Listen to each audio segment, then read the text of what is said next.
북한 이탈 주민이 경제를 움직이는 사업가가 되었습니다. 북한 이탈 주민이 나눔을 실천하는 한의사가 되었습니다. 탈북 청소년이 꿈을 향해 도전하는 축구선수가 되었습니다. 우리가 마음을 열면 그들이 행복해지고 그들이 대한민국을 행복하게 만듭니다.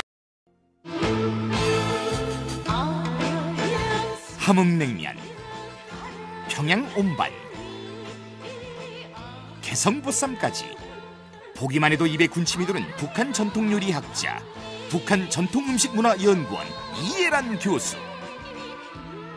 그녀가 이처럼 북한 요리의 달인으로 인정받을 수 있는 까닭은 바로 그녀 자신이 북한을 탈출한 세터민 출신이기 때문. 세터민 1호 박사 이예란 교수가 들려주는 모든 것을 예비하신 사랑의 하나님 이야기, 함께 들어보자. 저희가 이제 원래는 평양이 고향인데요. 제가 11살 낳은 해에 저희가 저녁을 먹고 있는데 국가보위부에서 이제 갑자기 찾아와서 저희들 짐을 다 싸가지고 저희를 추방을 보냈어요. 우리 어머니는 다 쓰러지고 저희 아버지는 지금 얼굴이 새까매가지고 그냥 다 너구리 잃고 앉아 계시고, 바깥에 저희 친척이 찾아왔는데 못 만나게 하는 거예요. 우리는 격리 상태 된 거죠. 가서 보니까 암담 그 자체예요. 거기는 거의 뭐 중세 같아요, 중세. 전기불도 없죠. 전기불도 없고. 네. 진짜 먹을 거 감자밖에 없어요. 감자. 이 감자 하나에는 우리 뼈짬에서 나오는 기름으로 만들어진 거다. 그렇게 얘기를 해요. 너무 힘들거든요. 너무 어느 정도 배고팠냐면요. 밀가루가 도착하고 보니까 석유가 쏟아져가지고 완전 석유 냄새가 너무 세게 나는 거예요. 석유 다 썰었어요. 근데 우리가 먹을 게 없으니까 그 석유 묻은 밀가루를 다 먹었어요. 또 가슴 아픈 얘기 하나 더 여쭤보겠습니다. 또 뭐 농약 얘기가 그게 무슨 얘기인지 어렸을 때 석유 말씀하시니까 또 생각이 나니까 여쭤보겠습니다. 네, 저희가 이제 출신 성분이 나빠가지고 제가 대학을 추천을 못 받았어요. 그래서 그때는 정말 남조선이 정말 부럽더라고요. 남조선은 뭐 고학을 해가지고 공부를 한다고, 등록금, 뭐 월사금 뭐 이런 게 많아가지고, 그러면 정말 신문 배달, 뭐 우리가 대체로 거기서 교육받은 거는 신문 배달 뭐 이런 거 해가지고 돈 벌어서 공부한다고 그렇게 얘기 들었는데, 차라리 돈 벌어서 공부하라 그러면 차라리 좋겠다라는 생각이 많이 들더라고요. 우리는 출신 성분이 나쁘니까 대학 추천을 안 해줘요. 그래서 제가 너무 속이 상해가지고 계속 울었어요. 그래서 울었더니 우리 담임 선생님이 하루는 학생들이, 우리 반 학생들이 이렇게 모인 장소에서, 야, 네가 뭐 공부만 잘하면 대학 가는 줄 알아요? 너희 부모들이 너절썩하게 살아가지고 대학을 못 간다는 겁니다. 그래서 대학을 못 간다는 어떤 그런 절망보다는 제가 너무 창피한 거예요. 우리 부모가 너무 너절하게 살았다는 게 너무 창피하잖아요. 뭔지는 모르지만. 그래서 제가 다음 날부터 학교를 못 나가겠더라고요. 너무 창피해서. 그래서 아프다고 이제 계속 집에 있었는데, 언제 아이들이 데리러 올지 모르니까 계속 누워 있어야 되는 거예요. 17살 때인데. 막 뛰어놀아야 될 때 계속 누워 있으니까 얼마나 힘듭니까? 그리고 학교를 가려고 해도 너무 어렵고. 그래서 제가 그때 죽어야 되겠다 생각을 했습니다. 창피해서 나갈 수도 없고, 뭐 살아봐야 뭐 별로 희망도 없고.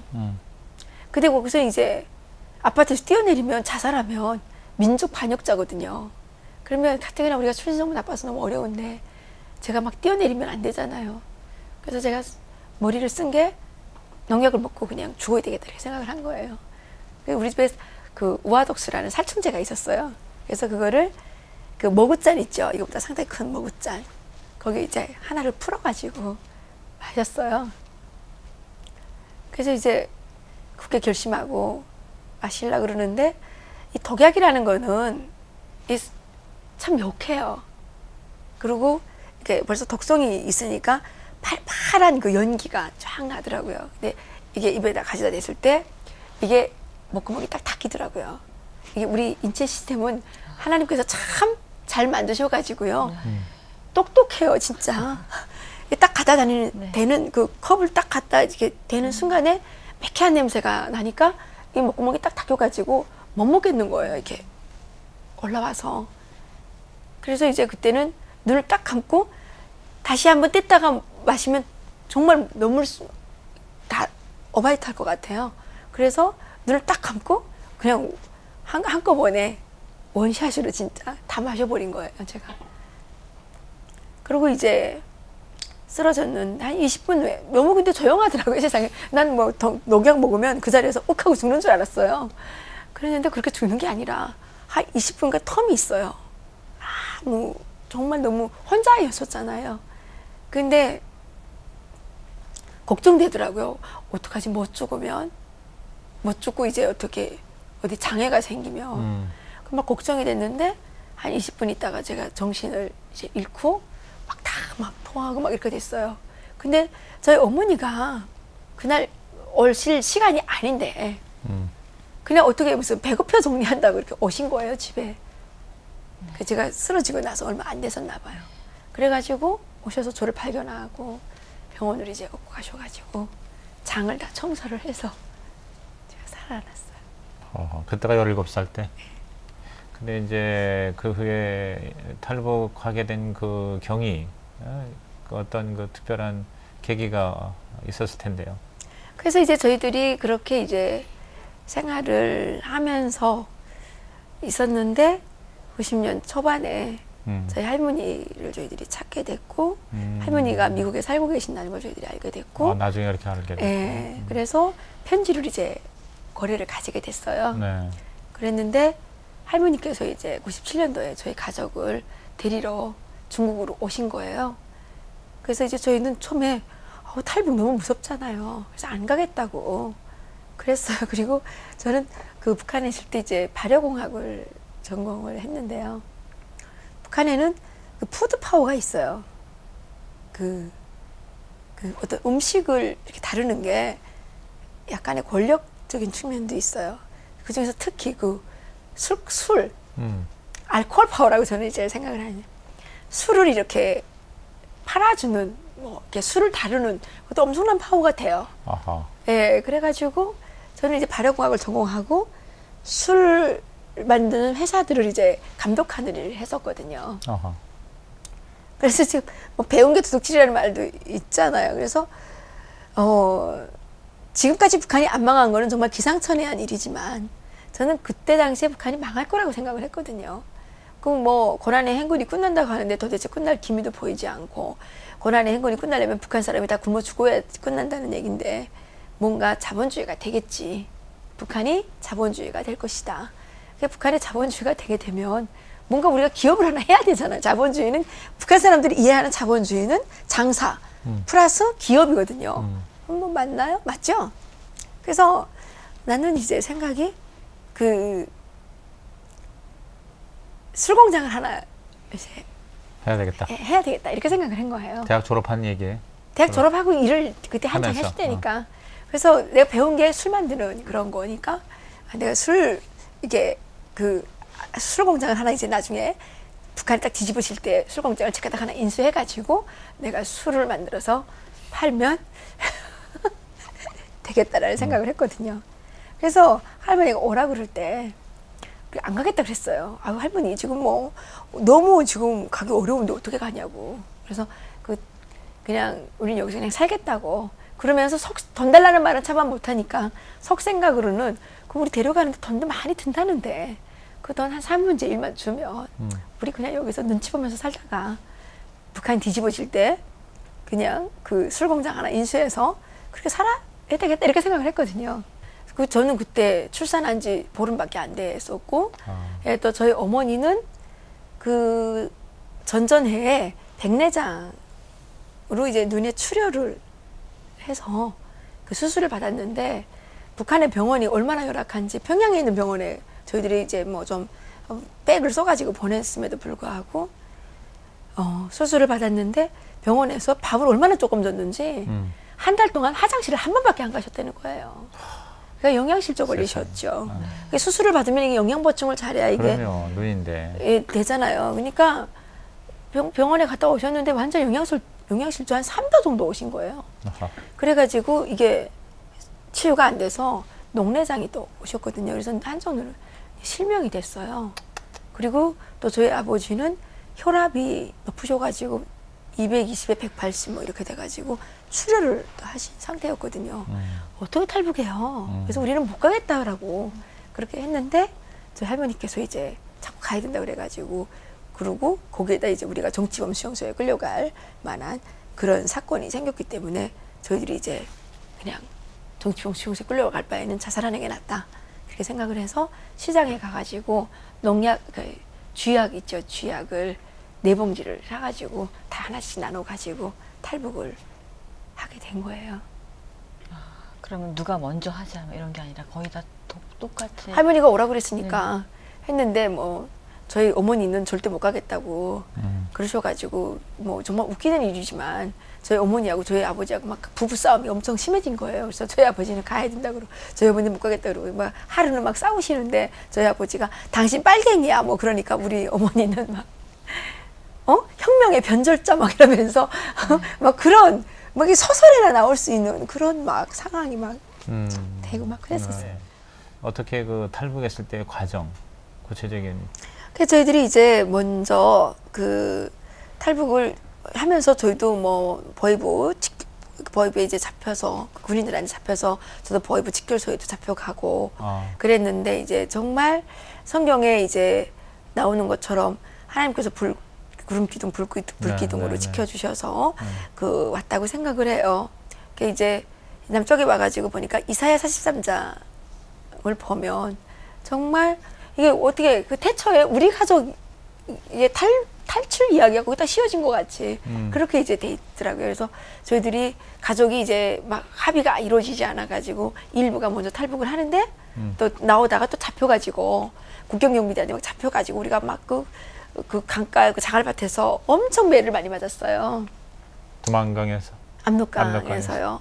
그리고 저희 아버지 같은 경우에는 또 이렇게 탈북하기 전에 이렇게 중국에 먼저 건너갔는데 그때 압록강을 건너가시다가 그 당시에는 막 그 비가 많이 와가지고 압록강은 상류이기 때문에 이게 경사가 좀 심하잖아요. 그래서 물살이 상당히 빨라요.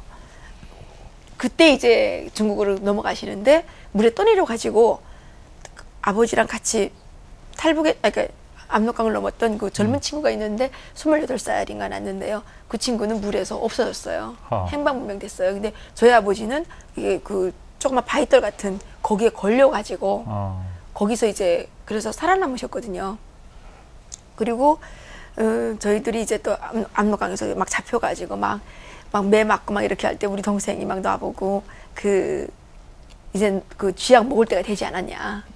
막 그렇게 이제 했는데 또 중국에서 이렇게 막 돈이 넘어와가지고 또 저희들이 막 탈북했고 우리 일가족이 먼저 탈북을 했고 또 우리 나머지 가족은 한 달 만에 또 압록강 넘어서 탈북을 해서 사실은 저희는 이제 처음에는 탈북을 다 같이 못 해가지고 남쪽에 와서 만났어요.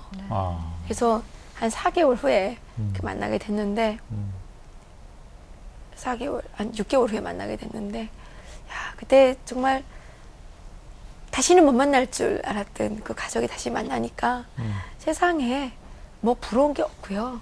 그냥 가족이 살아있는 거 이렇게 확인하는 것만으로도 그건 너무나도 큰 축복이고 그건 정말 행복인 것 같아요.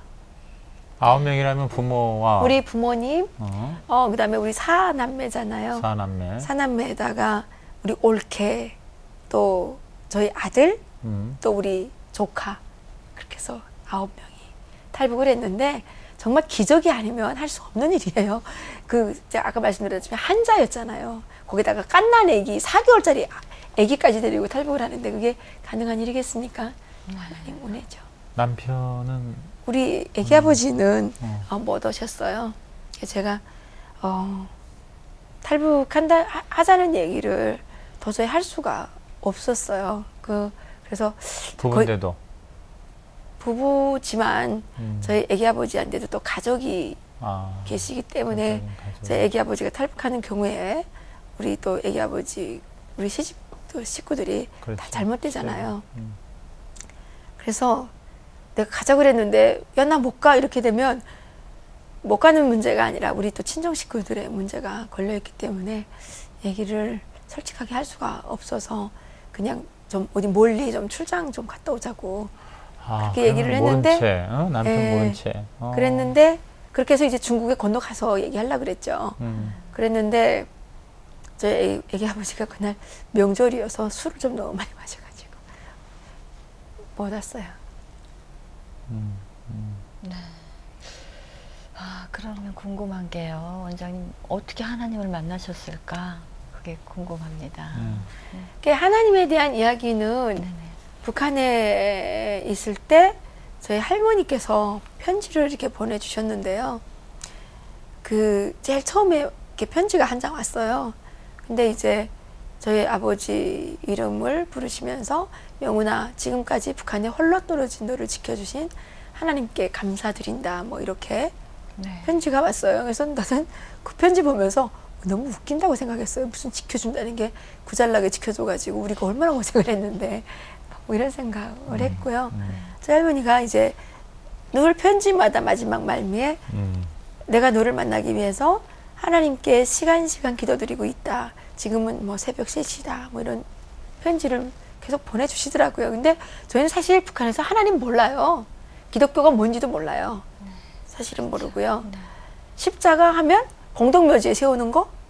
예. 그러니까 그 북한의 공동묘지 세우는 거 아니고 막 이렇게 우리가 전쟁 때 이렇게 보게 되면 이렇게 그 묘지들 보게 되면 뭐 십자가 같은 게 많이 세워져 있더라고요. 우리들의 그 이미지에는 그렇게 돼 있고 십자가 하면 너무 무서운 거?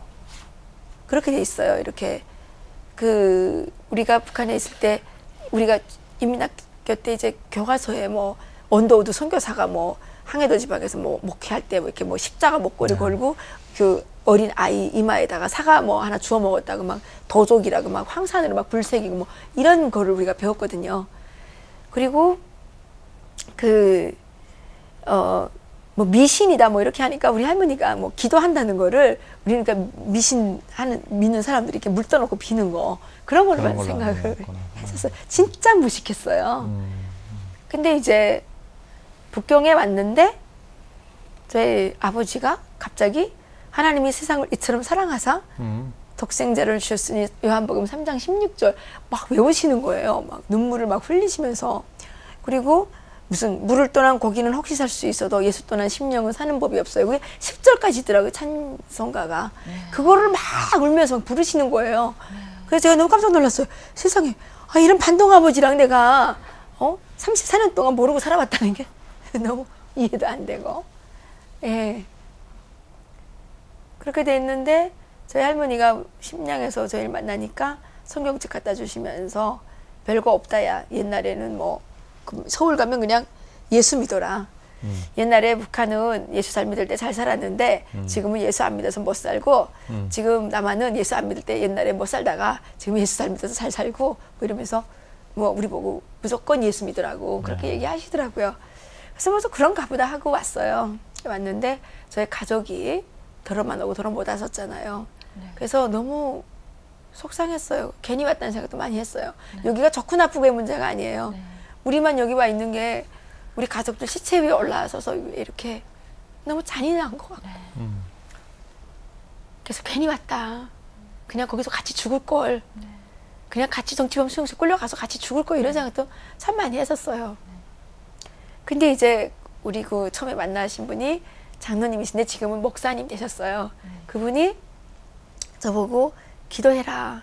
네가 할 수 있는 게 뭐가 있냐. 그래서 그때는 정말 기도할 줄 모르지만 기도를 이렇게 했는데 저희 가족이 이제 만났잖아요. 너무 감사한 거예요, 하나님께. 그래서 이제 그때는 사실 하나님 대해서 잘 모르고 무슨 기도하는 게 어떤 건지 잘 모르죠. 근데 인간과 인간 사이에도 왜 이렇게 의리라는 게 있잖아요. 뭐 좋을 때만 가서 막 그러면 너무 이렇게 심하잖아요. 그죠? 근데 제가 아무것도 모를 때 하나님께 우리 가족 만나게 해달라고 기도했는데 교회를 안 다니면 너무 그 의리가 없어 보이잖아요. 그래서 저는 그냥 그때 모르고 교회 나갔어요. 저희들이 그 조사기관에서 나와서 저기 서울에 있는 어느 한 교회 갔는데 우리 여기 타이틀이 내 모습 이대로죠. 그 교회 나갔는데 그 찬양이었어요. 나 주의 도움 받고자 주 예수님께 빕니다.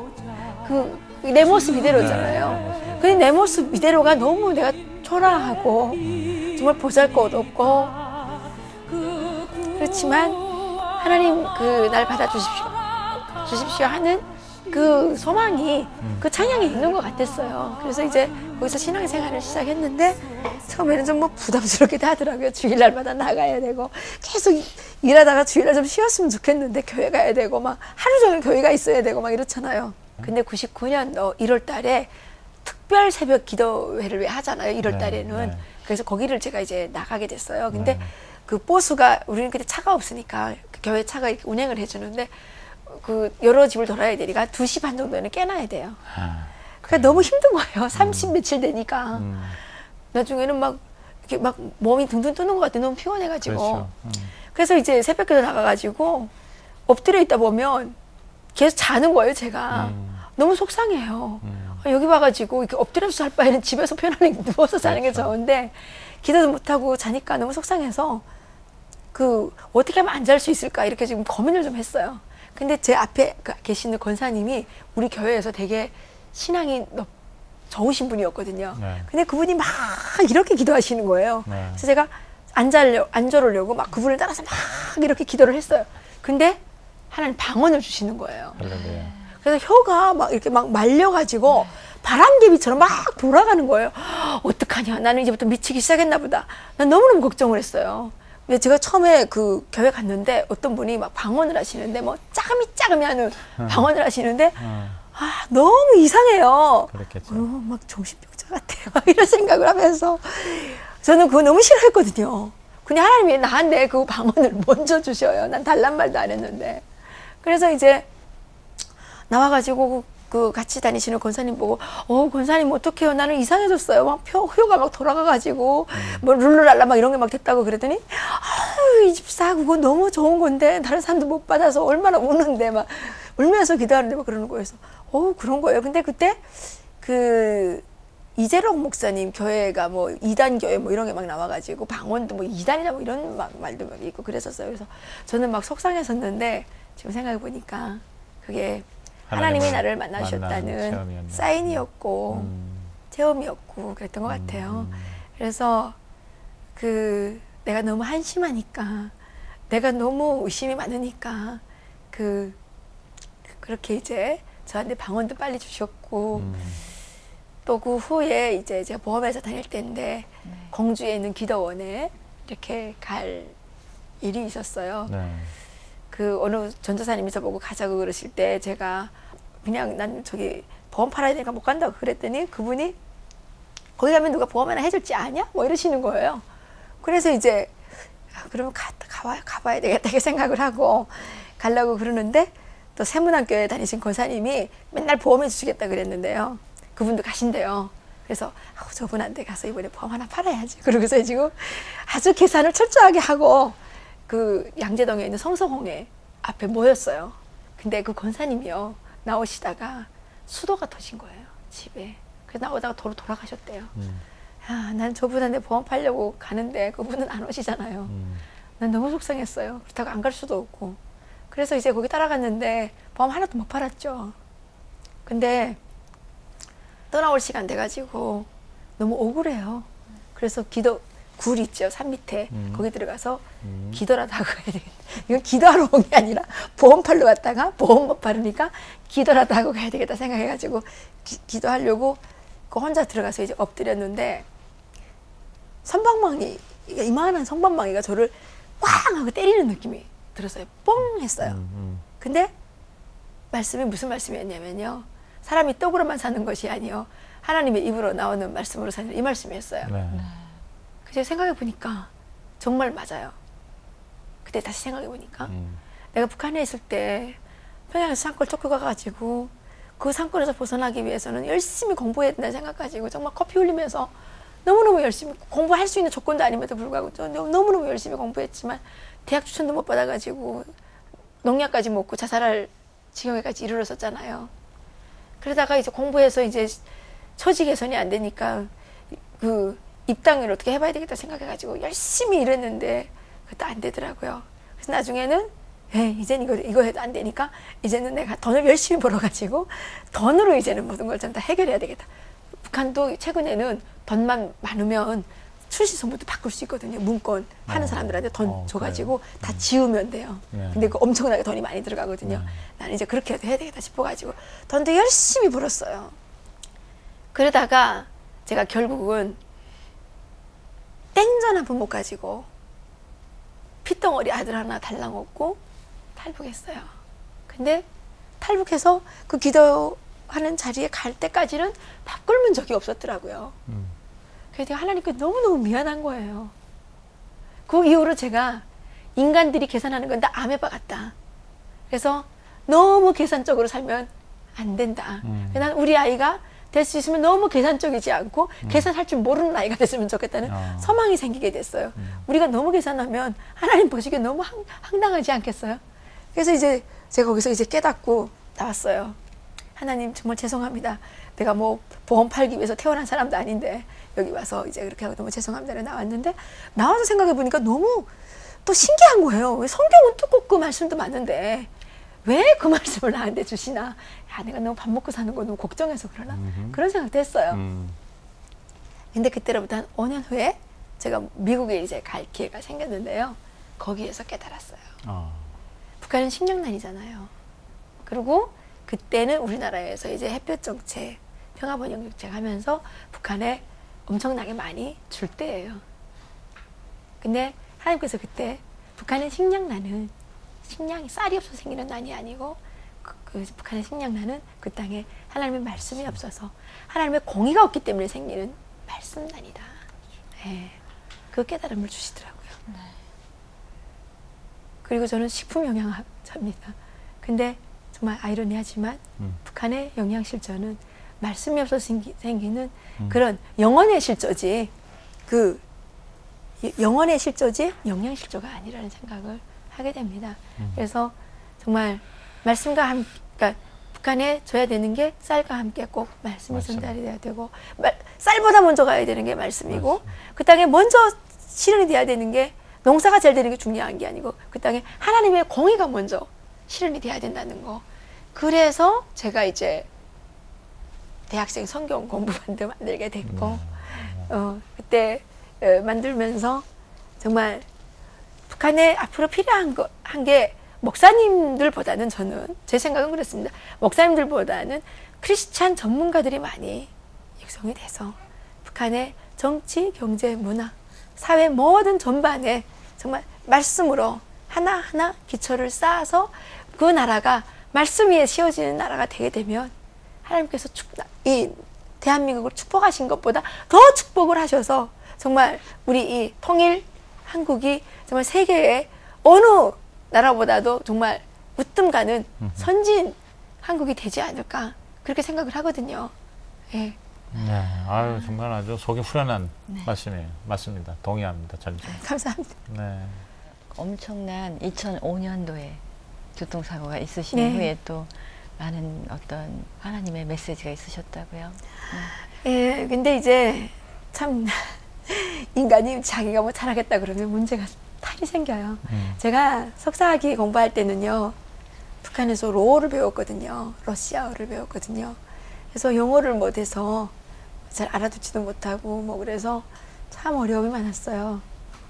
그래서 이제 박사과정 들어가서는 그러니까 늘 이제 뭔가 컴플렉스가 있었어요. 제가 사람들이 교수님들이 내가 뭐 좀 어떻게 해도 뭐 열심히 해도 뭐 내가 보기에는 상당히 잘한 것 같은데 별로 잘한다고 생각을 안 하는 것 같고 늘 봐준다는 그런 느낌을 내가 늘 받았어요. 그래서 박사학위 때는 내가 정말 본때를 보여줘야 되겠다 생각을 해가지고요.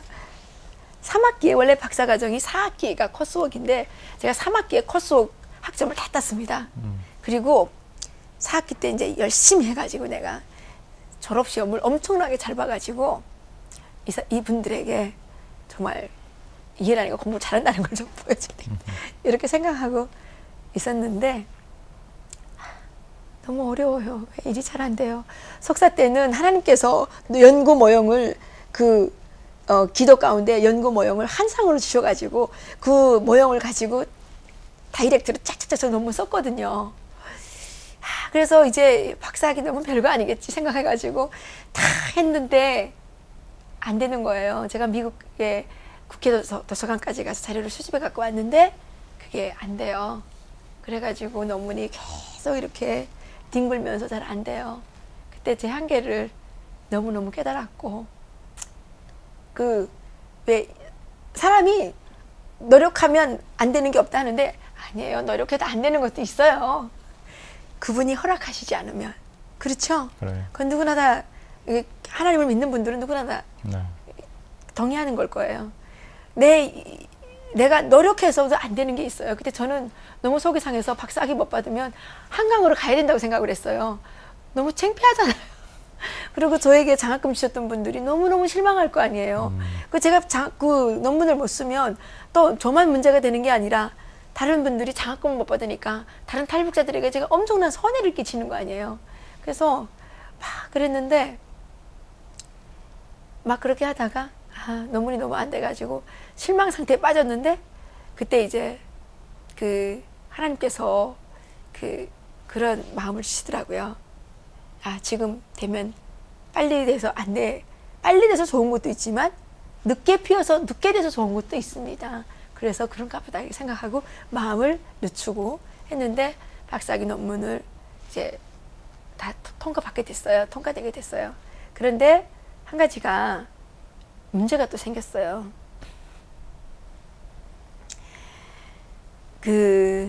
북한 음식문화연구소를 만들었는데 그때는 이제 제가 가진 것도 아무것도 없으니까 그냥 만들었는데 연구비를 5천만 원을 받게 됐습니다.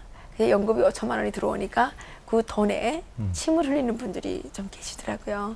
그래서 날 보고 와서 그 돈을 좀 꿔달래요. 연구비를. 그래서 연구비 어떻게 꿔줘요? 저희는 북한에서 다른 거는 뭐 잘못 배운지 모르지만 국가 거에 대해서 이렇게 그렇잖아요. 내 거가 아니잖아요. 근데 그거 어떻게 꿔줘요? 뭐 꿔준다 그랬더니 이자 준대요. 그래서 아니 못 꿔준다 그랬는데 그분이 연구비를 지급 정지를 시켜놨어요. 은행에 가가지고. 그리고 대표자를 바꿨어요. 그래서 이 연구비가 날아가게 생긴 거예요. 너무 속이 너무 황당하고 너무너무 답답했어요. 그래서 제가 처음으로 금식 기도를 시도를 했습니다. 제가 계속 일을 해야 되니까 금식 기도를 계속 할 수는 없잖아요. 그래서 순모임에 가가지고 그 얘기를 했어요. 나 금식 기도 하고 싶은데 이렇게 일해야 되니까 어떻게 해야 되냐고. 그래서 금요일이니까 토 일은 내가 하고 월요일은 우리 순식구들이 돌아가면서 해주기로 그렇게 해서 금식 기도를 했어요. 근데 이제 그 돈 돌려달라고 금식 기도를 시작했는데 그때 하나님께서 왜 제가 기도가 나가는 거는 하나님 내가 목숨 바칠게요. 그렇게 기도가 되더라고요. 그건 나도 모르겠어요. 계속 그 금식을 해서 한 6끼 정도, 한 5끼 정도 지나가니까 오한이 막 나더라고요. 밤에 새벽 2시 정도에. 그래서 막 너무 오한이 나서 깨났어요. 깨나가지고 막 요래또 가지고 제가 기도를 했는데 그때는 내 힘으로 기도하는 게 아니고 모르겠어요. 그냥 뭐 나가는 대로 기도를 하는데 하나님 제가 목숨을 바칠게요. 그런데요 하나님 나는 뭐 이때까지 너무 산전수전 다 겪어가지고 별로 사는데 이렇게 뭐 욕심이 없는데 단 한 가지 문제점이 우리 아들 나 죽으면 우리 아들 어떻게 해요? 그러니까 우리 아들만 하나님 책임져 주시면 난 하나님이 부르시는 어느 때라도 나는 가서 목숨 바치겠다. 뭐 제가 그런 기도를 막 했어요. 네. 그러고 나서 이제 어느 날 아침에 고린도전서 6장을 읽었는데 세상 법정에 송사하지 말아라. 6장 1절이 그렇게 시작되어 있어요. 그래가지고 이거는 하나님 법정에서 해결해야 되겠다 생각해가지고 내가 무슨 소송해야 된다 그러는데 순식구들한테 막 선포하고 우리 공동체 식구들한테 막 선포했거든요. 근데 이게 해결이 안 되는 거예요. 그 다음에는 이 돈이 해결 안 되는 건 괜찮은데 하나님 부끄러워서 어떡해요? 하나님은 전지전능하시다 그랬는데 이거 하나님 법정에서 해결하려고 그랬는데 이거 안 되고 이제는 다 넘어가서 소송으로 해야 될 것 같아 하면서 막 그랬는데 그게 이제 마지막 한계 나의 한계에 다다를 때마다 하나님께서 뒤집기를 하시더라고요. 네. 그렇게 해서 진짜 소송 안 하고 해결을 했어요. 그래서 그 연구비를 돌려받게 됐고요. 네. 그 연구비를 돌려다 드렸는데 이거를 이제 감사받으니까 빨리 또 갖고 가야 된다는 거예요. 그래서 사단법인 북한전통음식문화연구원을 설립을 하게 된 겁니다. 그 사실은 연구비를 제가 무슨 뜻이 있어서 한 건 아니고요. 아. 하다 보니까 그렇게 된 거예요. 제가 코너에 몰려서 만들었는데 만들고 이제 명함을 들고 다니다 보니까 또 독지가분이 계셔서 그 종로에다가 그 시설을 해서 시작을 하게 된 겁니다. 지금까지 저희 연구원을 경영해 오신 분은 하나님이라고 생각을 하고요. 저 처음에 시작할 때 돈이 하나도 없었는데 그분이 1억을 주셨어요. 근데 시설비가 1억 2천이 들어갔어요. 모자라잖아요. 그래서 다시 찾아가서 5천만 원 더 달라 그랬어요. 그랬더니 너무 많대요. 근데 이 1억을 지키기 위해서는 이 5천만 원이 더 필요합니다. 그러겠어요. 그래서 그 주셔가지고 했는데 운영비 하나도 없이 시작을 했거든요. 네. 언제 문 닫나? 그렇게 생각했는데 작년에 다행히 하나님께서 이제 상을 주셔가지고 그 좀 특강비가 조금 잠깐 너무 올라간 적이 있었어요. 그래서 특강비 보러다가 그거 다 겨우 유지해서 해왔고 올해 이제 그 저희들이 조금 확장을 했습니다. 그래서 능라 그때는 연구원 안에 이제 했었는데 올해 또 믿음으로 진짜 배짱으로 이제 했죠. 하나님 믿고 그 마이너스 통장에서 400만 원 뽑아다가 그 뭐예요? 계약금 내고 보증금 하나도 없어요. 그러고 시작했는데 하나님께서 정말 때 맞춰서 재정을 그래도 지금까지 해결해 주셔서 아직도 모자랍니다. 뭐 간판도 없어요. 그래서 돈이 없어가지고 간판을 못 걸었어요. 우리는 간판 없는 학교지만 내실을 철저히 다져가지고 해야 되겠다. 근데 네. 조선일보에서 크게 소개를 해줘가지고 전화가 많이 와요 요즘에. 네. 그래서 탈북자들은 무료로 교육을 할 예정이고 남한에 계시는 분들은 또 냉면에 관심이 많아서 그분들한테는 이제 수강료를 받고 운영을 해야 되겠다. 그러면 탈북자들이 이제 배우러 오시는 분들은 거기에 끼어가지고 같이 가르쳐 줘야 되겠다 이런 생각이 있고 그래서 저는 그런 생각이에요. 이 일이 하나님께서 필요하시면 어떤 것도 해결해 주실 것이다. 근데 개인 이해란이에게 필요해서 너무 이기적으로 가게 되면 그거는 하나님이 당장 못하게 하실 거다. 그런 생각을 합니다. 그래서 좀 더 하나님 앞에 솔직하게, 좀 더 정직하게, 좀 더 성실하게 해야 된다. 그런 생각을 하는데 제가 워낙 인간인지라 가끔은 너무 하기 싫어요. 하나님 나 너무 하기 싫어요. 그냥 편안하게 살고 싶어요. 이런 앙탈이 나갈 때도 많지만 그 능라교육원이 뭐 조선일보에 소개도 됐다고 그랬는데 잠깐 좀 더 네. 구체적으로 그러니까 능라교육원에서 하는 일, 교육 프로그램 이런 거를 좀 소개를 해주시겠어요? 지금 어떻게 그런 참여를 해야 네. 하는지도 네. 궁금해요. 그래서 능라 전통음식문화 평생교육원은 이제 저는 사실 탈북자들만을 가리키는 대안학교로 이렇게 만들고 탈북자를 위한 대안학교가 우선 첫 번째 목적이었고 첫 번째 목적이고요. 한 2년 정도의 정규교육을 통해서 이 사람들이 남쪽 사회에 적응하고 익숙한 것만 중요한 게 아니고요. 네. 이 남쪽의 근현대사, 우리가 너무 왜곡된 걸 배워왔잖아요.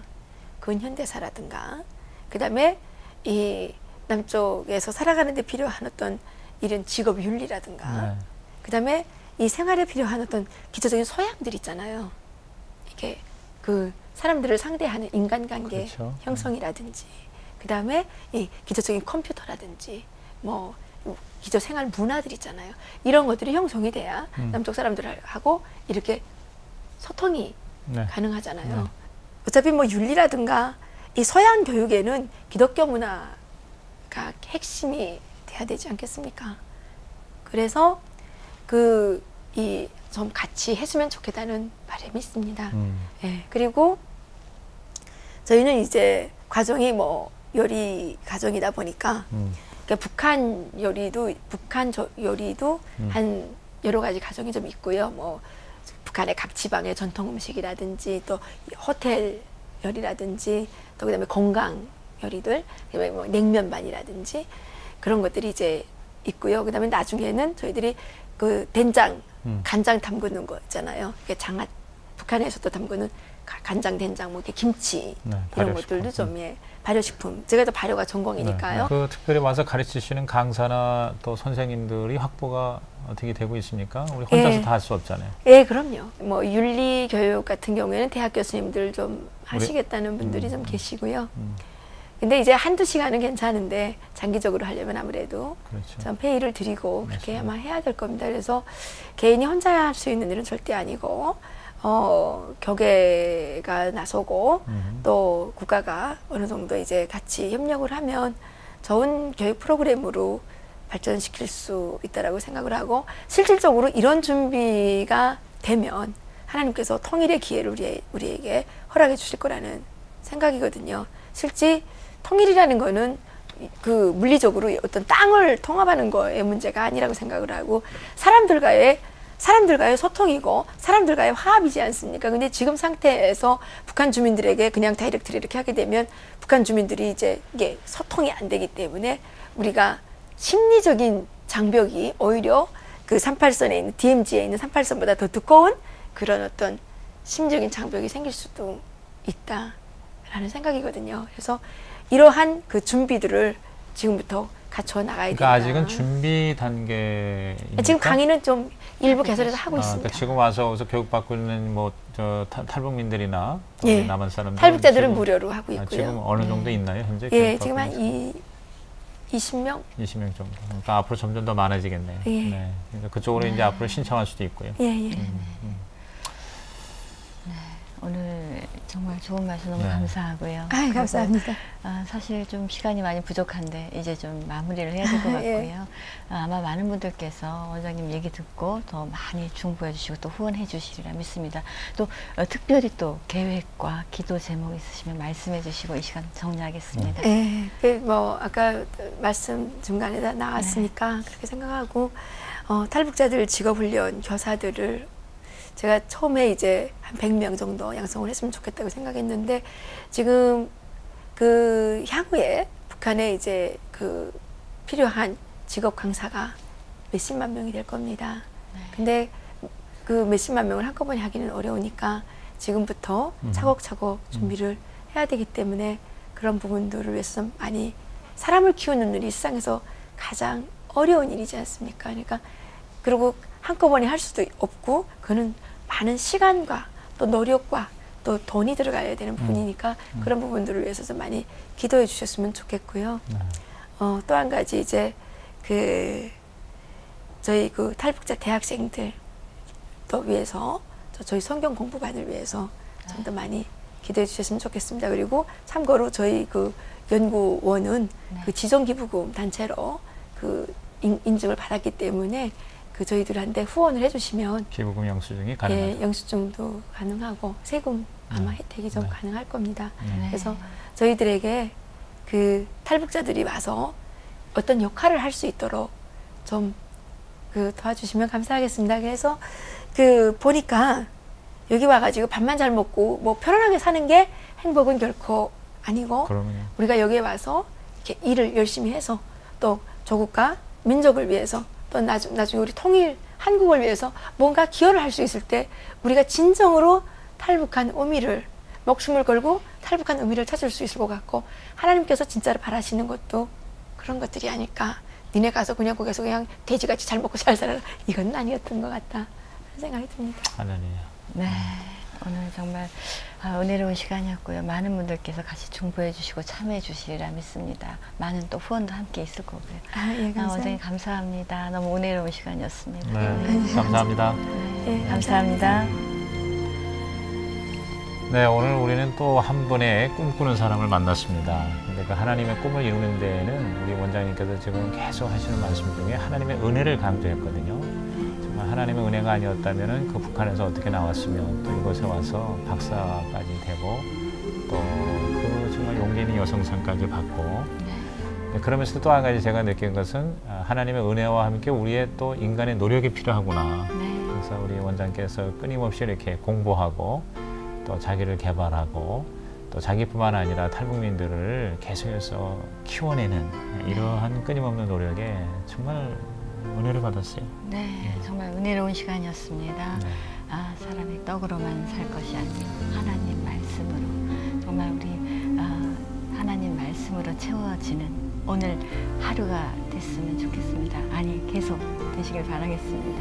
네, 시청자 여러분, 오늘 여기서 접겠습니다. 저희는 다음 시간에 다시 만나 뵙겠습니다. 네, 여러분 안녕히 계십시오.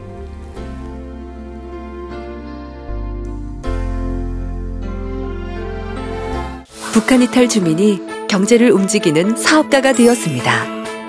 북한 이탈 주민이 나눔을 실천하는 한의사가 되었습니다. 탈북 청소년이 꿈을 향해 도전하는 축구 선수가 되었습니다. 우리가 마음을 열면 그들이 행복해지고 그들이 대한민국을 행복하게 만듭니다.